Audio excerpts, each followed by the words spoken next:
Uminit ang tensyon at halos magkarinigan ng hininga sa loob ng bulwagan ng Kongreso.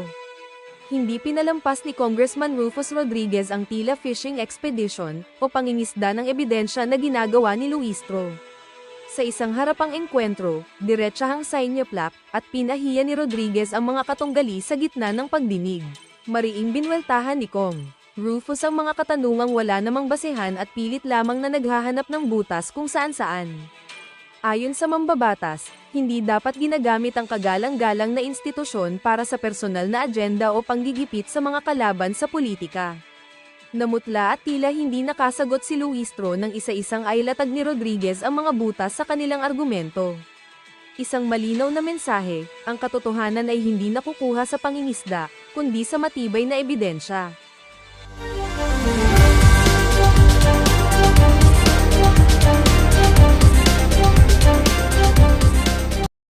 Aliado ni Marcos ng mga dilawan at pinklawan, ganyan ang mangyayari sa inyo.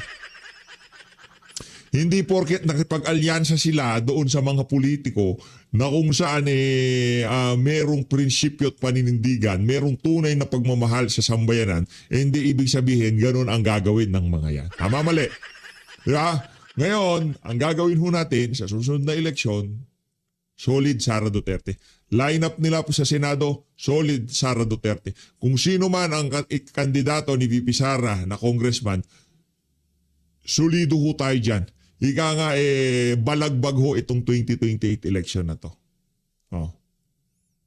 Ito naman ho ang mensahe nitong si Mayor Baste Duterte dyan sa pagpupulong ng PDP laban. Napakaganda ho ng mensahe na to. Ano ho ito? Napapanahon ho ito mga kababayan. We will reclaim this country. Hindi ho para sa kanilang sarili ha. Hindi ho para sa mga Duterte. And give it back to the people. Palakpakan ho natin itong si Mayor Baste Duterte. Pakinggan ho natin itong mga kababayan.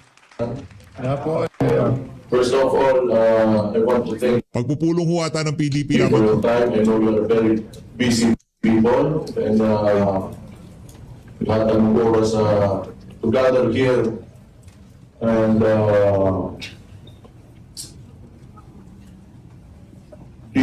let's cooperate and think about what we have to do to reclaim this country and give it back to the people. Yes.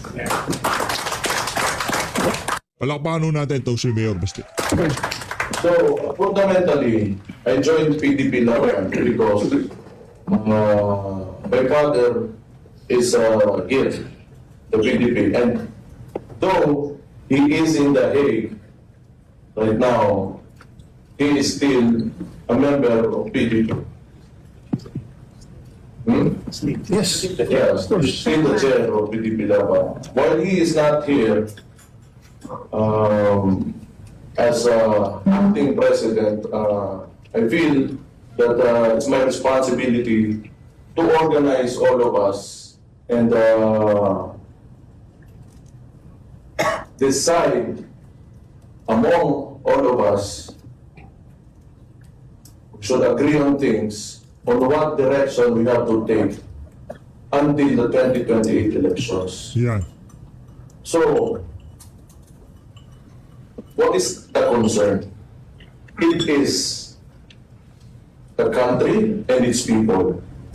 So I believe, kayo lahat na nandito ngayon, and for those who follow and believed in my father, kaya nandito pa rin kayo because you still believe that we can make a better country and a better tomorrow. Not only for us, ako may mga anak ako, kayo may mga anak kayo, may mga ako kayo. So what do we want for our children? Kasi sa nangyayari ngayon, pag nagpatuloy ito, could you imagine kung anong klaseng bansa our children will grow up? Tayo sanay tayo sa hirap because, but we want more, we want to make our children have a comfortable life, have a peaceful country, free of corruption, that's the main thing, free of crime, and good governance. It doesn't have to be perfect. Wala namang talagang perfecto sa ano dito. But policies in government, the direction of a government should benefit the majority of the people. And what is happening now? Saan yung pera ng bansa natin?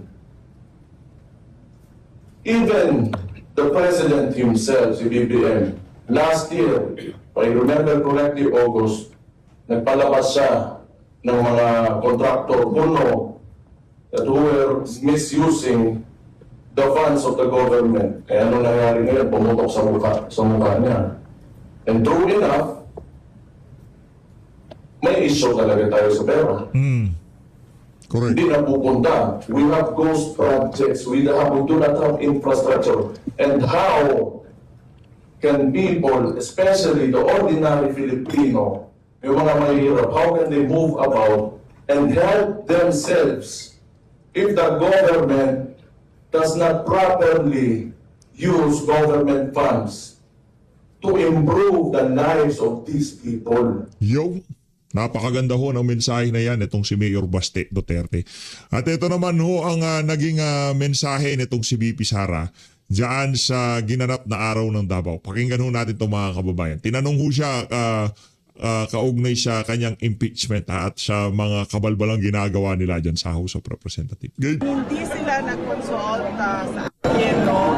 Kasi hindi ko na iniisip impeachment sa panahon na yun. Iniwan ko na yan lahat sa mga abogado. At syempre, nagpapasalamat ako sa mga lawyers, independent lawyers na hindi kasama sa defense team na nag-iisip pa rin na ipaglaban ang ating saligang batas at kontrahin ang pag-abuso ng proseso ng impeachment. Next question, Dane, yung election na naman, aside po sa apat, aside sa election related, aside sa election related, aside dun sa apat na sinabi mo na may kumausap na sa'yo na maging Senate slate, nadagdagan ba at may mga partido na ba na lumakot sa'yo? Sa ngayon, hindi ko muna iniisip, although nag-declare na ako ng aking kandidatura. I am a presumptive candidate for the 2028 presidential elections. Pero hindi ko pa yun pinagpapalaan sa ngayon. Wala ng impeachment, hindi yan ang prioridad at iniisip ko ngayon. Dahil napakarami sa ating mga kababayan ang nananawagan pa rin ng totoong pagmamahal at servisyo galing sa ating pamahalaan.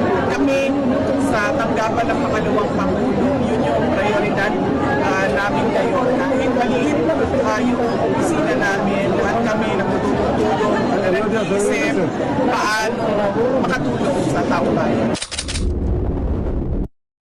Yun ho ang naging mensahe nitong si BP Sara andyan sa kanyang ambush interview na yan. Tapos rerekta na ho tayo dyan sa talumpati nitong si Mayor Baste Duterte sa pag si-celebrate ng araw ng Davao kasabay ho ng kaarawan itong si dating Pangulong Rodrigo Duterte. Okay? Pa siguro, Vice Mayor Rigo Duterte, Congressman Omar Duterte, Kong Isidro Ungab, Leandro Libiste, Congressman Kiko Barzaga, Vice Mayor Harold Respicio, Attorney Vic Rodriguez, Attorney Rowena Guanzon,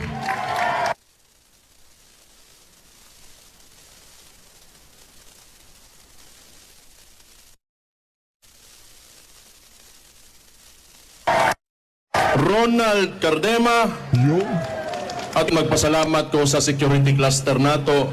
Tanang mga taga-gobyerno, karong bulana nga nagtrabaho, tanawa takron.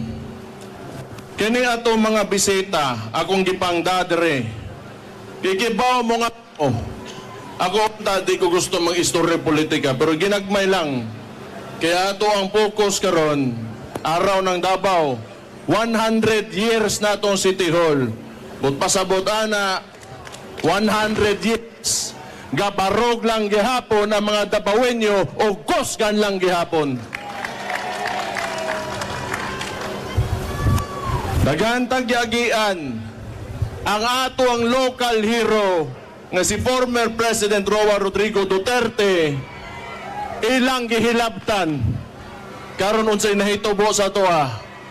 Nagtuo silag buhinay ta, nagtuo silag maluya ta, pero tanawa ang asa ta karon sa motang ni kusgan kay ilatang gisuwayan. Doon na lang ko yung mga giya. Pero gani, akong gipaila-ila kaninyo ni mga tao na sa likod na mga bisita nato, hapit pa gani mag-away, kay tanan buang, tanan isog. Kita mga Dabawenyo, maisog ta. Pag kita gani, itulak sa corner, imong ipiton, wa tay laeng himoon, di man tahilabtanon. Pero kung inyo may suwayan, magkatuong inyo may suwayan, magkatilog yun mong sokol sa inyong kinilog yun mong sokol sa inyong kinabuhi nga wa pa ninyo makit sukad-sukad sa inyong kinabuhi nga wa pa ninyo makit sukad-sukad sa inyong natao mo. Naalang ko yung mga gamayng giya para sa atua, para sa tanang Dabawenyo, na gusto na kong basahon sa inyo ha. Una, asenso para sa tanan.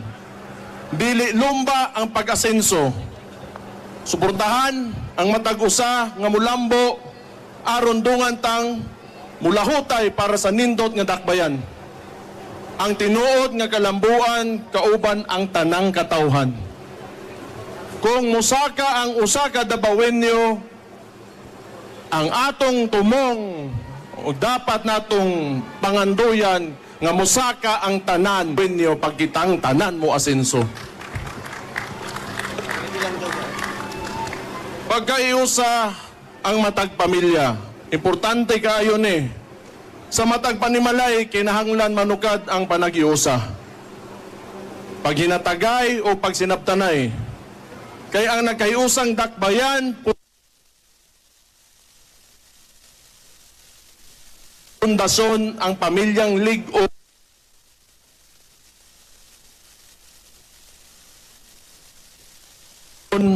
og naay baruganan. Og naay baruganan. So kita magsugod sa og pagpasalamat sa Ginoo. Kay ang kaabunda sa atong kinaiyahan, kasaysayan o katawhan, panalangin ka na gikan sa kahitasan. Gibaw mo, kung unsa man ang sitwasyon nato aning kalibutanan di man gyud nato matubagtanan. Mao na ang uban diha salig lang sa Ginoo ibili na nato sa iya ka basta kitang tanan himo lang og kaayuhan sa matag usa. Disiplinado sa katawhan. Maghinatagay dili ta magsiniguhay labi na karon nga daghan na kay ta. Ang Davao 1.8 million ang populasyon nato. Kung kita way balaod, walay order, magkagubot gyud ang tanan. Mao nang ako salamat kaayo. Ikaduhang termino nako ngaron nga na mayor ko, swerte kay ko kay ang Dabawenyo buutan og disiplinado wa gyud kuno tagaig laban sa ulo. Naaray ubang badlongon diha pero sultihan ta mo pagbag-o na mo kay ang bangag ninyo nga presidente mo naog na trages ninyo. So natay mga balaod, mga ordinansa, parehaan ng liquor ban, smoking ban, firecracker ban, speed limit, curfew, ug uban pa tumana lang ninyo. Kay dili man na pang-ipit sa inyo kundi para maplastar tang tanan aron hapsay ta harmonious ato mga kinabuhi og diha ta nailhan sa tibuok Pilipinas kay kita nakapanaog og nakapaimplementar og ingana nga balaod sa usa ka dakbayan og kitay pinakauna. Kay ang panggobyerno, dili lang kami nga nasa gobyerno, di lang ang administrasyon nato, di lang ang mga konsihal, ang mayor, ang vice mayor, ang congressman. This is a collective effort of all Davaoenos. Kung dili, walay active participation from you, why mahitabo sa tuwa mo na again, magpasalamat ko sa inyong salig sa atong lokal nga gobyerno. Thank you kaayo. Salamat, ana. Doon na pa, wapa ko na human. Sige lang, kay hapit ng paniod to. Gutom na po ko. Hapit na eh. Ang mga kabatanunan kinanglan edukado. So walay maglaroy-laroy. CSWDO, salamat po kuhanin nila, bantayin nila itong mga bata. Way maglaroy-laroy nga bata sa dalan, oras sa ting eskwela. Kinanglan edukado, og baton og gugma sa dakbayan. Ato silang giyahan nga malayo sa bisyo o kadautan. Ang responsableng kabatanunan maoy magdala sa atong syudad sa mas dakong kadaugan kay ngano May pag-asa pa ho. May pag-asa pa. Huwag ho kayo nga panghinaan ng loob sa mga nangyayari ngayong mga panahon na to. Habang nandyan ang pamilya na yan, habang nandyan ang mga Duterte, habang merong prinsipyo, paninindigan, dedikasyon sa trabaho na kagaya nitong mga pamilya na to, may pag-asa pa ho. Yan ang sigurado natin dyan. wa may laing mupuli nato kundi atong mga anak ug mga apo. Mao nang padak-o nato sila ug giyahan nato sila taman sa tungkaya ug taman sa tungkayang ihatag nga gugma nila. Padak-on ninyo nga butan ug disiplinado. Kay pohon sila mupuli ang katong mga problema mga sulbad na to karon bag-o na ilang problemahon kay kitay mo sulbad ana karon tagaan nato sila nindot nga kaugmaon. Balaod nga patas sa tanan. Tanan patas sa mata sa balaod. Mao gyud ni akong balikon sa inyo tanan diri sa dakbayan nato. Walay dato, walay pobre, walay bayot, walay tomboy, way laki, way babae, way tiguwang, way bata. Pag musulti ang balaod, patas ta.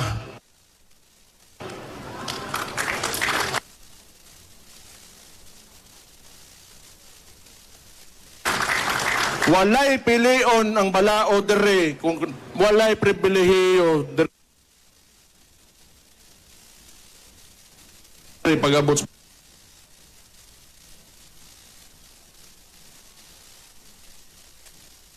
Medyo nag-ano lang ho, nagbabakal Tanan lang, pero patas. tuloy-tuloy Mas lang. lami ang kinabuhi kung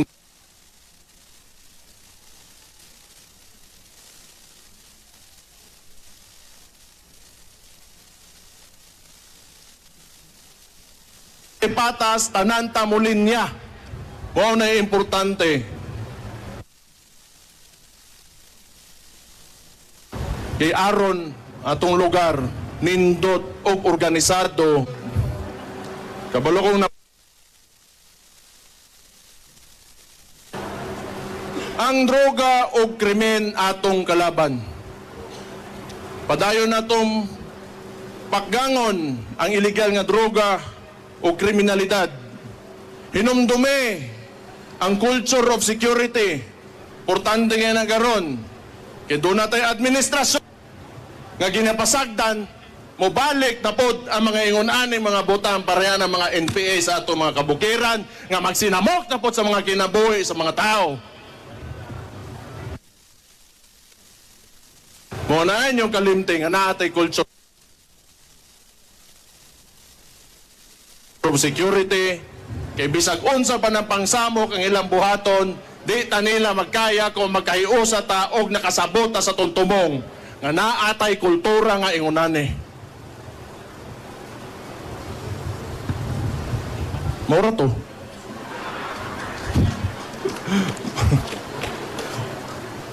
Di bitaw. Kapoy na kay mga masuko ba mo nang nagdala po kog mga kauban na kung suko pod. O di nakadungog mo.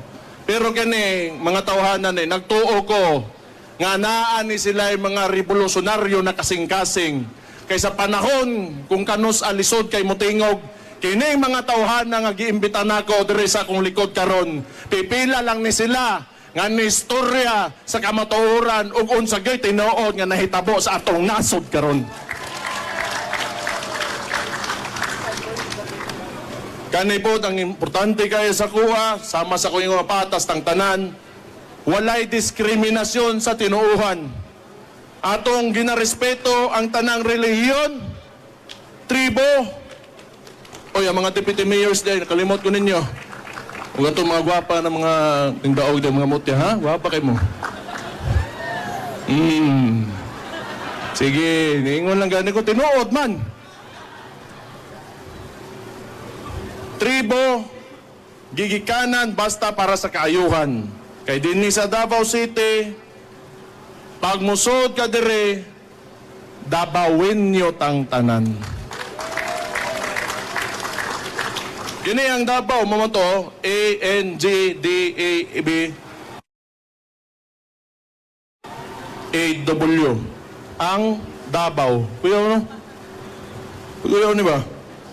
Kini ang Davao, kini atong puloy-anan, atoning ampingan. Unang-unaan ninyo, nga atong dakbayan, balay ninyo. Kung gusto ninyo inyong balay limpyo, silhigan ninyo, huwag na'y magkalat, badlungon ninyo, huwag na'y magsinamok, badlungon ninyo, storyahon ninyo. O pasagdan ninyo, mahugaw. Huwag di mo mong badlong, magkagubot. Sumauna, baliko na ako, ato aning balay. Dili ni akua, di ni iyaka, ato aning tanan, ampingan na to ang atong dakbayan, ang pinalangga na tong Davao City. Kitang mga Dabawin nyo, kita ang kusog ug pundasyon sa atong pinalanggang syudad. Layo na taog na aptan apan mas dagan patag kadaugan ang makabot basta kita magtinabangay ug magpabiling disiplinado. Kining tanan atong hinumduman aron sa kanunay garbo nato moingon Dabawin nyo me. Padayong mulambo, padayong magkahiusa, mabuhay ang Davao City! God bless you all. Happy araw sa inyong tanan.